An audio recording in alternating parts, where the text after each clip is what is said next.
এই বর্ষা মানেই তো খিচুড়ির মরশুম। এরকম বর্ষার সময় কিন্তু এরকম একটা সাবুর খিচুড়ি সন্ধ্যায় বা বিকালে টিফিনের জন্য কিন্তু সহজে বানিয়ে নিতে পারেন।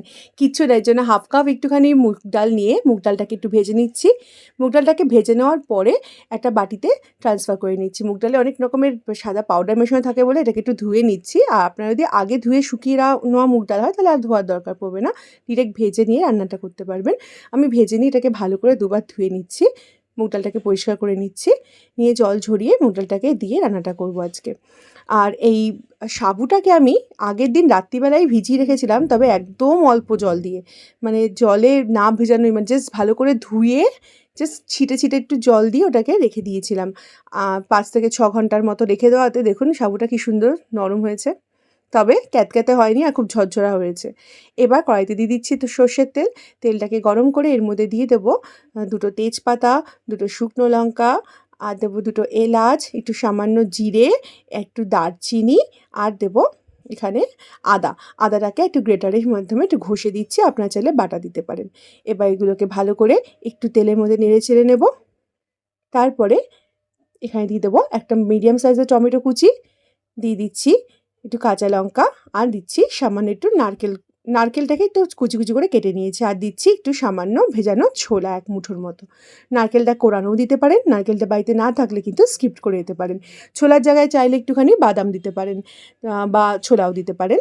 তো আপনাদের একদম সম্পূর্ণ ইচ্ছা অনুযায়ী দেবেন। দিয়ে দিচ্ছি একটু নুন, একটু হলুদ দিয়ে এবার এটাকে ভালো করে একটু কষিয়ে নিচ্ছি, ভালো করে একটুখানি মানে ভেজে নিচ্ছি। একটু ভাজা ভাজা হয়ে গেলে এখানে এই ভাজা যে মুগ ডালটা যে ধুয়ে রেখেছিলাম সেটা এর মধ্যে অ্যাড করে দিচ্ছি। মুগ ডালটাকে দিয়ে ভালো করে প্রথমে একটু মিশিয়ে নিচ্ছি। তারপরে একে একে কিছু মশলা, যে গুঁড়ো, যে বেসিক মশলাগুলো হয় সেগুলো দিয়ে দেবো। একটু ধনে গুঁড়ো দেবো, একটু জিরে গুঁড়ো দেবো, আর লঙ্কার গুঁড়ো, কাশ্মীরি লঙ্কার গুঁড়ো দিচ্ছি সামান্য একটু, আর দিচ্ছি একটুখানি সামান্য জল দিয়ে এবার এটাকে ভালো করে কষাবো। জলটা দিচ্ছি যাতে মশলাটা কষাতে সুবিধা হয় তার জন্য। এবার দিয়ে দেবো এই ভিজিয়ে রাখা সাবুটাকে দেওয়ার পরে এটাকে ভালো করে লো ফ্লেমে, গ্যাসটা সাবুটা দিয়ে কিন্তু হাই ফ্লেমে করতে যাবেন না, একটু লো ফ্লেমে এটাকে ভালো করে একটু নেড়ে চেড়ে নেবেন 1 থেকে 2 মিনিটের মতো। তারপরে যেরকমভাবে খিচুড়ির যেরকম মানে খিচুড়ির ঝোলটা দিতে হয় সেরকমভাবেই আমি এখানে খিচুড়ির জলটা দিচ্ছি। জলটা সাধারণ জলই দিয়েছি, কোনো গরম জল দিইনি। দিয়ে এটাকে ঢাকনা দিয়ে টানা লো ফ্লেমে 3-4 মিনিট ফুটিয়ে নেব। 3-4 মিনিট পর এর মধ্যে ঢাকনাটাকে খুলে দিয়ে দেবো একটু গরম মশলা আর একটুখানি ঘি গরম মশলা দিয়ে এর মধ্যে দিয়ে দেবো 1 চামচের মতো চিনি। এটা একটু স্বাদের ব্যালেন্সটা বজায় রাখে চিনিটা দিলে। ঘি গরম মশলা চিনি দেওয়ার পরে এটাকে ভালো করে নেড়ে চেড়ে এটাকে আর ঢাকনা দিয়ে ঢাকবো না, এটাকে এবার টানা মানে হাই ফ্লেমে আর একটু ফুটিয়ে নেবো, আর মাঝে মাঝে একটুখানি নেড়ে দেবো যাতে তলায় না লেগে যায়। মোটামুটি আরও 3-4 মিনিট ধরে ফোটালেই কিন্তু রেডি হয়ে যাবে। খুব সহজ আর খুবই ইজি আর খুব টেস্টি হয় কিন্তু খেতে রেসিপিটা। আর ভীষণ হাই প্রোটিন, বাচ্চারাও কিন্তু রেসিপিটা ট্রাই করতে পারেন, ভীষণই ভালো লাগবে খেতে।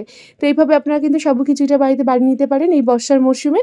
যদি বানান তাহলে কমেন্ট জানাবেন কীরকম লাগলো। ভালো লাগলে বন্ধু-বান্ধবের সাথে শেয়ার করে দেন। অনুরোধ রইল আজকের মতো এই পর্যন্তই। আবার চলছি নতুন করে রেসিপির সাথে। সবাই ভালো থাকবেন, সুস্থ থাকবেন। Thank you for watching this video.